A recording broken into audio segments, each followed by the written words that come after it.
Kan kita rencanakan Oktober sudah ya. Tapi kan baru rencana. Terserah dia apa pemerintah.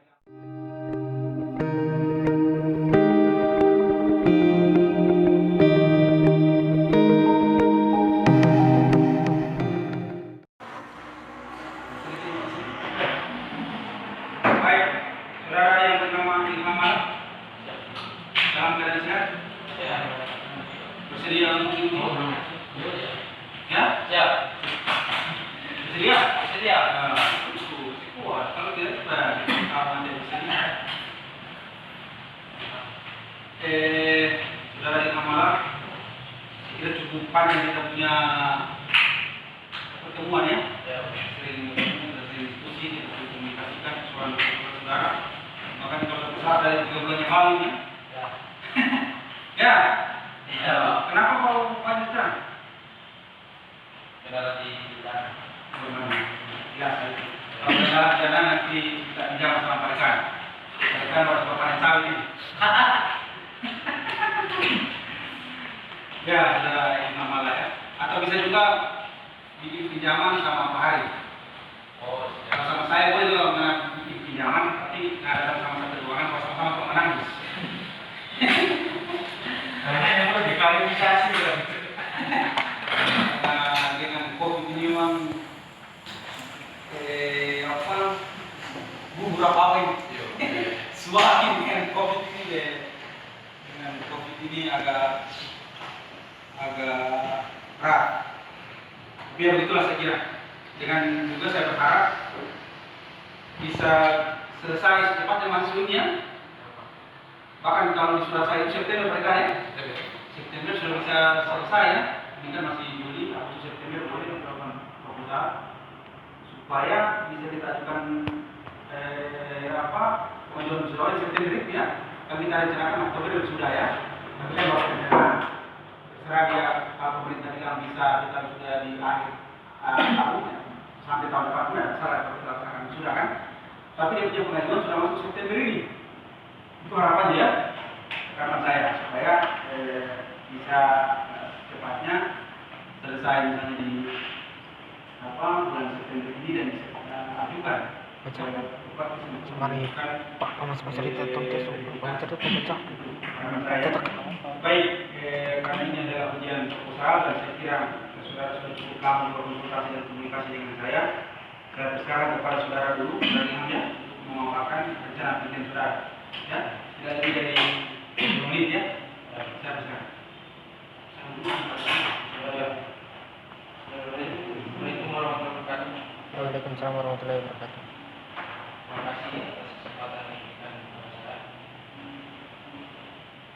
Di sini saya ingin memaparkan proposal saya analisis putusan Mahkamah Konstitusi nomor 18 garing PUU angka Romawi 17 tahun 2015 tentang pemilihan undang-undang nomor 42 tahun 1999 terkait dengan usia pasal 15 ayat 1, 2 dan 3 terhadap Undang-Undang Dasar Negara Republik Indonesia tahun 1945. Maksudnya apa?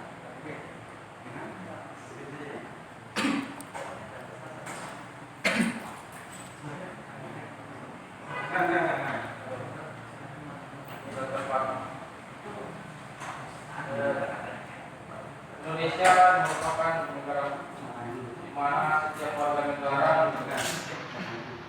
bersama kedudukannya di dalam hukum wajib menjunjung hukum dan pemerintah dengan garis kuasa. Dalam Undang-Undang Dasar Negara Republik Indonesia pasal 7 ayat 1.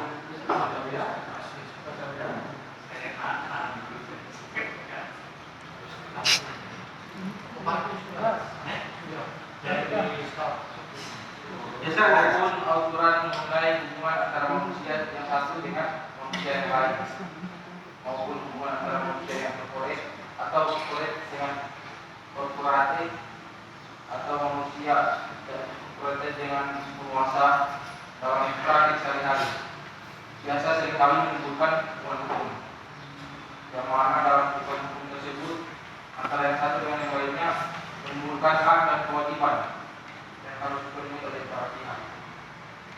Di sini Undang-Undang Fidusia merupakan salah satu penundaan yang dikenal dalam hukum masjid.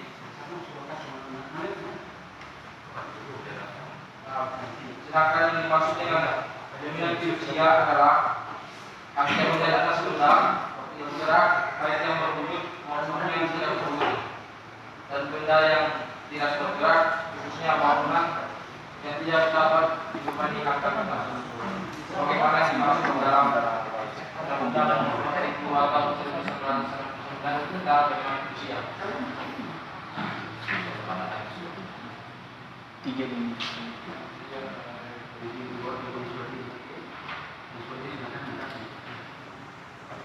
Kemudian mengenai Mahkamah Konstitusi itu dikatakan di dalam pertimbangan undang-undang Mahkamah Konstitusi pasal 1 ayat 1 Undang-Undang Mahkamah Konstitusi ini disebutkan bahwa Mahkamah Konstitusi adalah salah satu pelaku kekuasaan kehakiman yang berfungsi menangani perkara tertentu di bidang ketatanegaraan dalam rangka menjaga konstitusi agar dilaksanakan secara bertanggung jawab sesuai dengan kehendak rakyat dan cita-cita dan demokrasi. Pasal 24C ayat 1 dan 2 Undang-Undang Dasar 1945 menggariskan wewenang Mahkamah Konstitusi, yaitu mengadili pada tingkat pertama dan terakhir yang putusannya bersifat final untuk menguji undang-undang terhadap undang-undang dasar, putuskan sengketa kewenangan lembaga negara yang berkewenangannya diberikan oleh undang-undang dasar.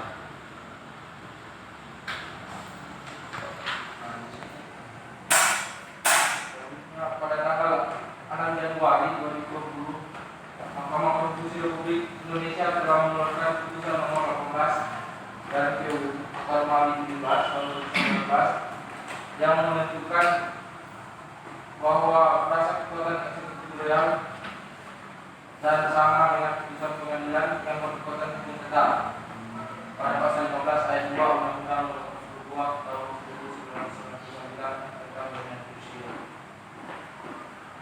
Selain itu, Mahkamah Konstitusi berpendapat bahwa frasa tidak jadi pada pasal 15 ayat 3 Undang-Undang Nomor 42 tahun 1999 juga bertentangan dengan Undang-Undang Dasar Negara Republik Indonesia tahun 1945 dan tidak mempunyai kekuatan hukum yang mengikat sepanjang dia memaknai bahwa adanya cedera jadi. Kemudian Mahkamah Konstitusi juga telah memberikan tafsiran hukum bahwa eksekusi sertifikat jaminan fidusia tidak serta-merta dapat dilakukan, namun dilakukan pada suatu keadaan tertentu. Misalnya ada cedera jadi oleh kreditur dan debitur dan seluruh masyarakat Indonesia dalam jaminan fidusia apabila terjadi manifestasi, maka itu harus diperoleh keputusan oleh pengadilan terlebih dahulu. Berdasarkan hal yang telah saya paparkan di atas, sini saya tertarik untuk mengangkat analisis putusan Mahkamah Konstitusi nomor 8 tahun 2009 tentang kemudian nomor 42 tentang jaminan fidusia pasal 15 ayat 1 terhadap undang-undang. Ada apa itu di pasal di jaminan fidusia pasal 15 ayat 1 itu ada apa? di sini di dalam Undang-Undang Nomor 42 Tahun 1999 bahwa dalam ayat pasal 15 ayat 1 ini sertifikat jaminan fidusia dia sama dengan putusan pengadilan yang ditentukan oleh ketentuan pengadilan berdasarkan undang-undang yang sama. Jadi hakim berpendapat bahwa di dalam putusannya ini bertentangan dengan Undang-Undang Dasar Negara Republik Indonesia. Kemudian di dalam ayat 2 di dalam jaminan fidusia kalau menurut Undang-Undang Menteri Usia Nomor 42 Tahun 1999, ya adalah hak kepemilikan suatu benda baik yang bergerak maupun yang tidak bergerak dan tidak terlibat dalam hak tanggungan. Kalau menurut pakar Profesor Subekti, dia kepemilikan usia itu pemindahan hak atas dasar kepercayaan. Ya, jadi pemindahan hak atas dasar kepercayaan. Nah, kemudian pasal itu kan diujikan ke Mahkamah Konstitusi. Ya. Kan begitu kan? Putusan Mahkamah Konstitusi bagaimana? Hakim hanya memperjelas tentang pasal 15 ayat 1 bahwa tidak ada pelanggaran terhadap hak warga negara. Semua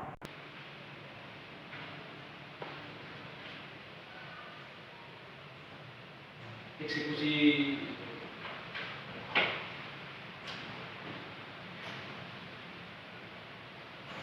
nanti pelajari bapak putusannya itu ya, dipelajari bapak putusannya itu ya, putusan MK itu tahun 2009 ya, 2019. Oke, berapa?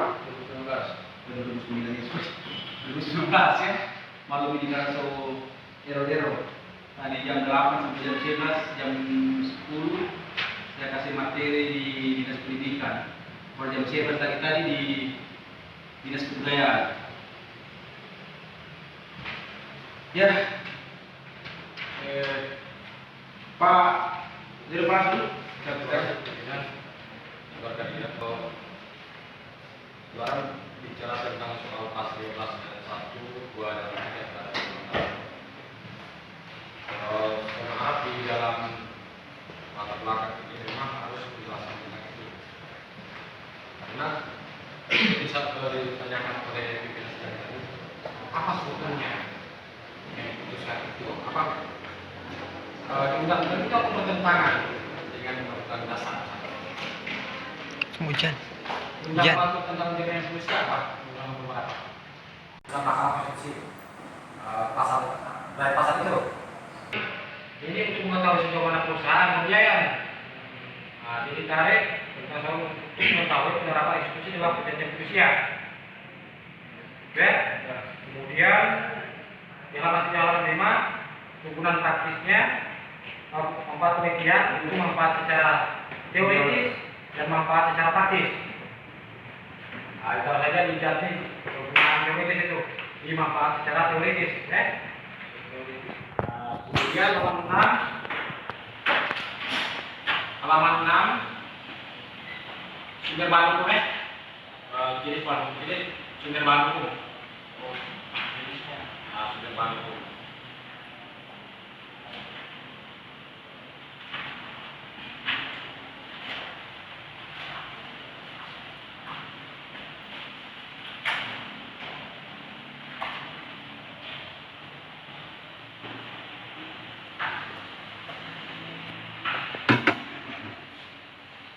Bagi dari saya sudah cukup, nanti kan bagi dua lebih paham tentang manusia.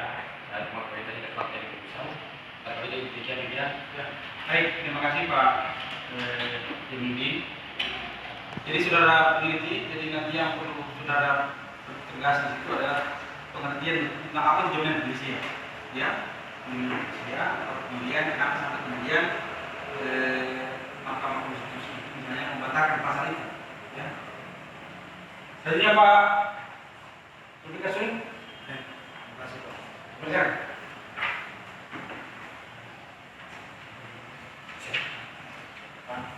Ya, ini siapa yang bermohon kasus bermohon MK untuk menguji undang-undang? Dewi Sari Sari Muhammad. Ya. Siapa? Dewi Sari. Siapa itu? Pemohon ini siapa? Ini Sri Agung. Dalam perkara apa? Eksekusi mobil. Jadi dia mobil Eksekusi. dieksekusi oleh Itu. itu ini siapa? Eksekusi. Di mana? Di pasar Pak. Tapi sudah baca putusannya. Sudah baca atau belum? Saya pernah baca cuma tidak semuanya, tidak seluruhnya. Wah, ini putusan itu menjadi objek perhatian saudara. Dan saudara menganalisis putusannya untuk mencari tahu apa pertimbangan hakim, toh? Itu yang menjadi pertanyaan pertama. Ya. Anda ingin mencari tahu? Ada dua hal yang Anda ingin mencari tahu dalam pengertian ini. Apa? Tidak pertimbangan hakim. Kemudian apa lagi? Yang tentang korban eksekusinya.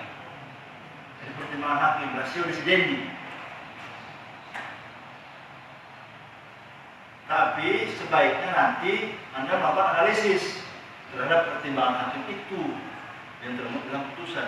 Jangan Anda taruh pertimbangan hakim yang ada di putusan Anda pindahkan ke skripsi. Itu namanya apa namanya itu? Nah, Memotif saja. iya berarti. Tidak boleh. Anda harus memberikan analisis. Anda harus menilai rasio desidendi atau pertimbangan hakim dalam putusan MK tersebut. Anda harus memberikan penilaian ilmiah berdasarkan kerangka teori yang saudara kuasai. Terima kasih. Jadi bukan untuk membangun argumentasi dan mendapatkan kesimpulan untuk menjawab atau terkait rumusan perkara nomor 2. Bagaimana cara Anda nanti mendapatkan data ini? Pasti. Ya. Penelitian saudara ini apa penelitian saudara? Normatif. Jadi digabung dengan empiris.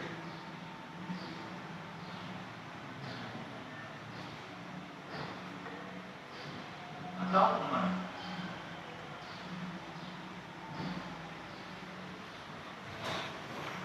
Karena di sini di tujuan penelitian, jadi setelah Anda menjawab rumusan perkara nomor 2, tujuan Anda menjawab itu adalah untuk mengetahui. Jadi setelah Anda melakukan penelitian, Anda berharap bisa tahu toh, sejauh mana perusahaan pembiayaan melakukan eksekusi terhadap jaminan, barang jaminan objek fidusia tadi toh, setelah adanya putusan MK, begitu. Nah, bagaimana cara Anda bertahu? Cara metode.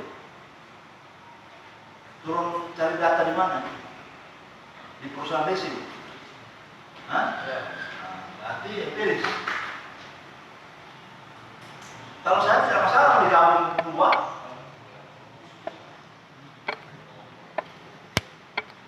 Metode itu kan teknik saja, penelitian. Digabung dua itu tidak apa-apa. Empiris dan normatif. Karena empiris itu pasti akan meneliti soal norma. Pasti akan melakukan studi pustaka. Ya, nanti perkitas dan pembimbing. Atau saudara hanya ingin membangun preskripsi mengenai dasarnya. Seharusnya bagaimana perusahaan pembiayaan melakukan eksekusi setelah adanya putusan MK. Itu atau coba kasih jelas. Supaya diarahkan bagus-bagus, jangan sampai terang ada sedikit sedikit, ada di grup.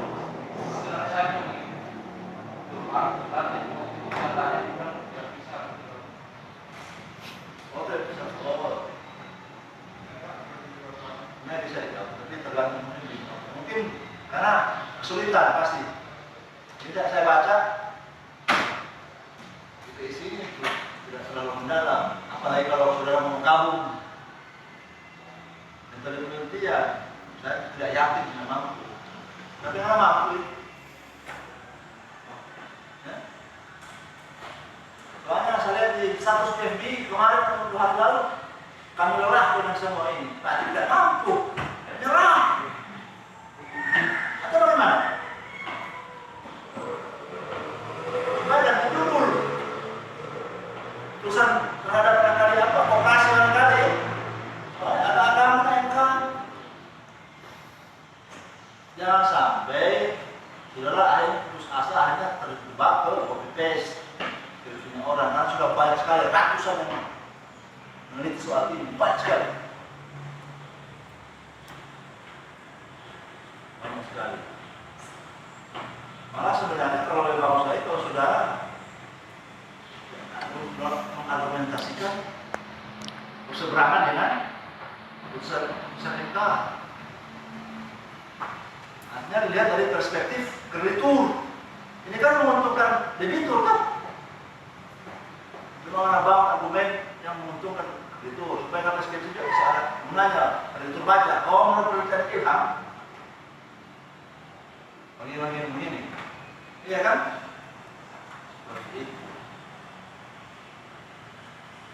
Karena arahnya ini saya sudah bisa perkirakan, pasti saudara berdiri di pihak debitur. Nah, ke depan tiba-tiba ada kerja di leasing, harus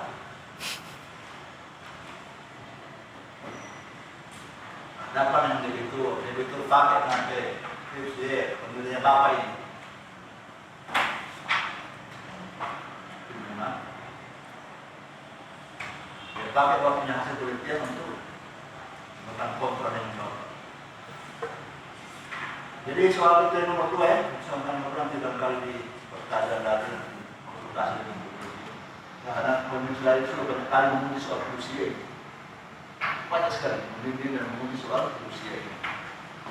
Kalau putusan kondem Lantoy apa itu?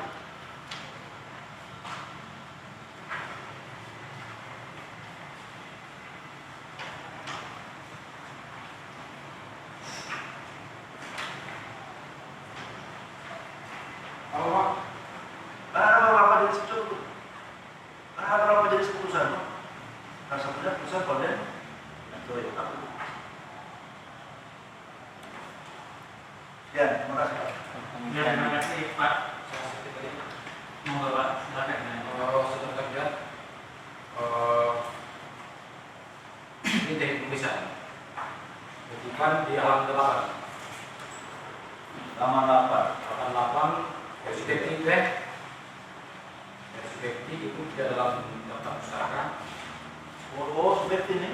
Kemudian halaman 20 Dr. Moros Siahaan hukum acara Mahkamah Konstitusi. Sama itu. Halaman 8. Ada di pustaka ya? Nah, kemudian di dalam daftar pustaka yang mana ini? Gatot Pramono, Gunawan Wijaya ini saya dapat di sekolah salah ini ada Gatot Pramono, Gunawan Wijaya, Asali, Iswi Haryani. Tidak ada di dalam kan? Dia ada dalam Proposal. Tapi ada di pustaka ya? pustaka itu dari mana dia? Gatot Pramono, Gunawan Wijaya, Asali, Iswi Haryani, Jim D. Asidiki. Yang ada saat ini cuma 2. Yang kenapa? Dia sudah dengan Dr. Mawar Sihaan.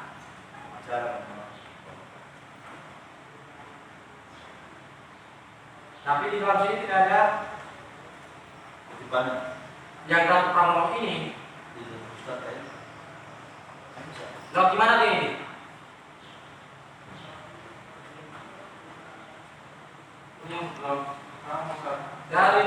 Dari latar belakang sampai ini, setelah saya cek daftar pustaka tidak ada. Itu tidak ada dalam. Karena penting jadi pembicaraan ini kaitannya soal pendapat saja orang yang harus dicari namanya. Karena saya lihat ini cuma 2 orang. 2 pendapat, tapi kemudian daftar pustaka ada 2, 4, 6, 8, 14. Cuma 2 yang ada. 12 dari mana? Jadi ketika itu soal panitia. Karena dalam pustaka ini rata-rata kaitannya dengan soal putusan-putusan. Tapi saya mendapatkan tentang soal ilmu maupun soal pendapat bagi soal pakar. Jadi pada dirinya sebagai koreksi. Terima kasih Pak. Saudara Ilham, masukkan ya, nanti dicek lagi pihak itu. Pihak ujian, kalau saya lihat memang ada juga yang sudah masuk, Jimli juga ada. Jimli ada, saja, cuma yang bersangkutan kayaknya gugup. Saya minta minum. Hanya banyak yang ditanya. Jadi di bagian nomor. Jadi kalau kartunya mau jual soto nih, jalan-jalan langsung dia singgah tanya, Pak Gatot, kalau dalam biaya manusia, Tidak lagi ada ya.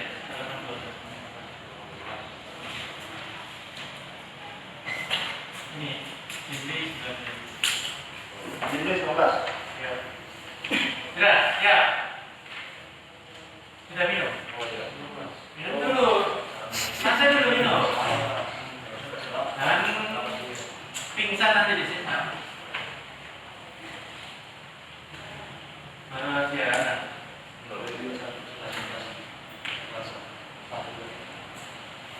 Sudah. Sudah. Oh iya. Iya apanya? Apanya yang iya? Sudah siap ya? Pertanyaan pertama. Bagaimana saudara mengutip tentang bacaan? Apa yang saudara lakukan? Sehingga penguji menanyakan. Ini karena permasalahannya kamu tidak bisa konsisten dengan kutipan. Kalau saudara mengutip 5 baris ke atas, itu berarti 1 spasi. Iya kan? Jadi kelihatan. Dan kutipan itu menunjukkan huruf buka, monefati, ya kan? Habis itu tahun dan halaman kurung tutup ya. Itu tidak saudara lakukan dengan bagus, ya kan? Nah, saya tidak ingin tulisan skrip ini banyak tapi tidak mengikuti aturan, ya kan? Karena ini bukan paper, ini karyanya, nantinya jadi skripsi. Ya, jadi kutipan itu harus diperhatikan. Ya, 5 baris lebih harus 1 spasi. Ini kelihatan mana yang dikutip. Kalau ini kan kita tidak tahu mana yang dikutip. Semua ditulis begitu ada kerubukan tertutup. Nah, mana yang dikutip nggak jelas, ya kan? Nah, harus meminimalkan pertanyaan. Orang tanya itu berarti tidak ngerti. Karena apa? Nggak jelas tulisannya. Ya. Nah, itu yang pertama. Terus yang kedua, saudara menulis tentang putusan. Seperti yang Pak Sul tadi tanyakan. Kamu mau lihat dari 1 sudut atau 2 sudut? Kalau namanya karya ilmiah harus dari sudut 2 sudut. Baik itu dari kreditur dan kreditur. Tidak boleh kreditur saja, tidak boleh kreditur saja. Karena pemikiran kandidat adalah, oh berarti tidak boleh melakukan eksekusi langsung. Padahal dengan putusan itu membolehkan eksekusi langsung.